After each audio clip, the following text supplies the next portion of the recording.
lemon pucker. Lemon pucker pie. Just at the thought of it. Yeah. Now, you love this recipe so much, you actually trademarked the name and thought about making it commercially. We're going to start off with the crust. And it's one of these things that is so simple and so easy, nobody would believe it until they see it. All right. I like to roll that pie crust on a pastry cloth. Using a pastry shield. How about if I get that while you start making the crust? Do you want to show us how? Okay, I'll set that up for you. A lot of people think you can't make a great pie crust in a food processor, and I like to do it by hand, but more often than not, I do it in the food processor. It's almost as flaky, and it's just as good. And it's not so here we're using bleached flour. I prefer pastry flour. It's slightly softer than all-purpose, but all-purpose will make an excellent crust as well. Okay. And salt. A little salt. Now, this is one of your 20 different variations, right? This is my number one. This is the one I turn to always. I mean, it has so many things going for it. Aside from being delicious, you can roll it out immediately after mixing it, as long as it's not too warm in the room. And the reason you can do that is because I add vinegar. Vinegar relaxes the protein, sort of the way it was with the strudel. It just kind of eases out so that you can roll it. The butter goes in at the end. Ah, that's right. So first, when you have the dry ingredients together, just use the processor for a few seconds to mix it together. And you make the note in your book that you actually freeze your flour you're baking. So yeah, because you know, even in the winter, the kitchen's always the warmest room of the house. The cream cheese. Cream cheese, and that's also been frozen? No, the cream cheese is just room temperature. Not room temperature, refrigerator temperature. That goes in with the flour, and it kind of waterproofs it. 20 seconds approximately. You can tell when you've done enough, and you don't really have to worry about overdoing it at this stage when you have just fine, that stage they call coarse meal. But when the butter goes in, it should be about 3/4 inch pieces, and if it's frozen solid, then you'll have a really flaky pie crust because it will stay in nice little pieces throughout the dough, and that's what you're looking for. So we're just going to pulse it in, and I like to do it to the point, maybe it takes 20 times, but it really depends on how cold your freezer was. Right. When it looks like little peas, there's no piece larger than a pea about the size of my finger. No big fingers allowed. Yeah, exactly. So now we're going to add just a little bit of water and cider vinegar, which gives it a nice flavor and relaxes the gluten. Okay. And then just pulse it maybe 3 times. Do we have the water and the vinegar? Yes, that's in there. Okay. I mixed it in for you. Thank you. And we just wanted to get it going so that it's moistened, but not mixed, because here, if you overmix, you lose all the flakiness. Oh, okay. That's the secret. Important point. 1, 2, 3. See, we already have nice little pieces. So now the trick is to empty it out. And what I like to do is to do it on a piece of parchment. Parchment, okay. We Thank have you. parchment. Because that way I can put it directly into the zip seal bag. Ah, this is another tip of yours. It makes it very easy to knead when you do it in a bag, because then your hands are not touching the dough. I have your bags right here for you. And you know, it's the heat of the hands that makes the pastry, the butter start melting and you lose all the flakiness. Do you want to wipe that out? Oh, yeah. Every little drop counts. Especially when you're trying to roll it to a certain thickness and you find that you don't have enough dough, you'd be really sorry. Also, it looks like the moisture part was at the bottom, and you know, if you wonder why your dough isn't coming together, could be you mismeasured, but it could also be that you didn't get all the wet part of the dough out. Of course, you can use wax paper for this too. I like to use a heavy-duty bag because the freezer. The freezer strength bags. There we go. Thank you.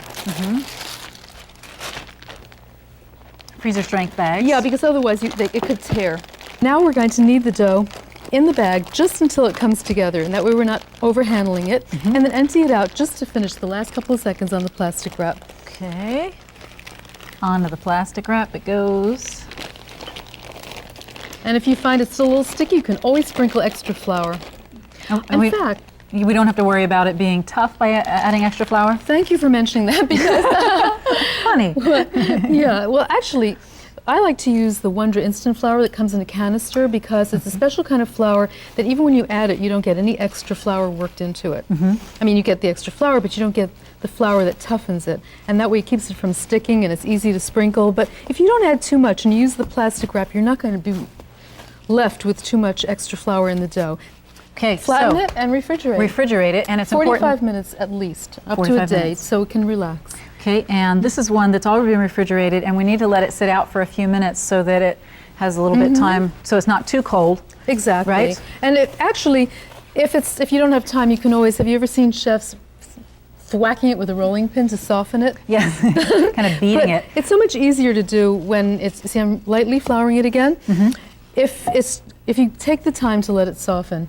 And you can use plastic wrap, 2 layers to roll out the dough, or you can use a pastry cloth like this. And the idea is that you rub flour in it, and you rub flour into the pastry sleeve, and that way the dough picks up the minimum amount of flour without sticking. Right. You can always wash the This sleeve. is nice. It's a little sock for your rolling pin. Yeah.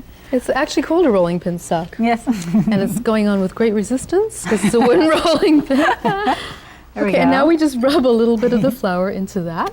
But wait until you see that my real magic trick is these, it's not mine, but these are commercially made. They're rubber rings, like rubber bands.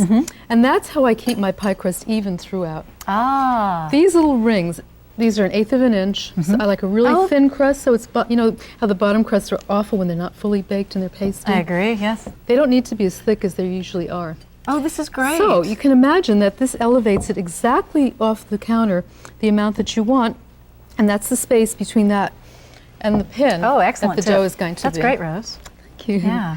Now, of course, it's not going to get anywhere near when you first start, but start by rolling out toward the edges from the center. And for 1 crust pies we're making now, I like it to be 13 inches in diameter because that will give us enough for a nice crimped border. And you can do it by eye or you can make a cardboard template. I have a special gadget that I use. It's a flan ring that's expandable. I'm going to use that to cut the dough. Okay. But while I'm rolling, why don't you get started doing the meringue for the filling? Alrighty. Now, this is quite easy, and I'm going to add the egg whites, 4 egg whites, and 1/8 of a teaspoon cream of tartar for each egg white.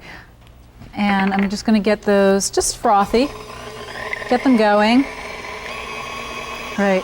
All right, now this has gotten frothy and my cream of tartar has been incorporated. I'm going to add just the sugar, just a little bit of the sugar, and I'll continue then as this whips to gradually add in the sugar till we whip that to soft peaks. So that'll take a minute. It looks like, are you going to be a minute there as well? It's all ready. I'm going to let that See, I use whip. that as my guide. And this isn't quite sharp enough to cut all the way through by itself. So I like to use a sharp little knife, which I have right here, to finish it for me.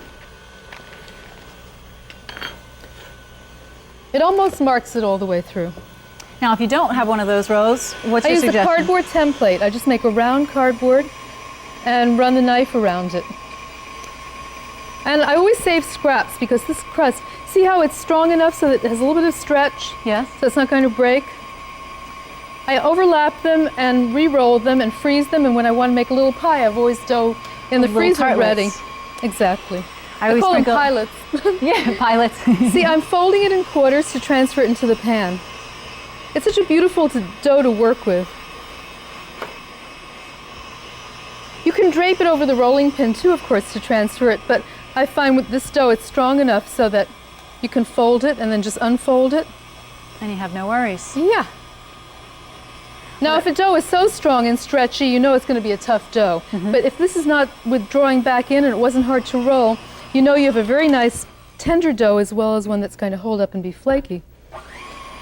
And then don't always ease it in, don't stretch. Fold the border under, and then either leave it like that or crimp it. And there are many decorative ways that you can crimp the border. So I'm just going to show you how to start one of the simple borders. And that's, I use my finger on one hand and my 2 fingers on the other, on either side, to make a little indentation, and then another one right next to it. So since this is going to take about 2 minutes to go all the way around, I'm going to pause for a moment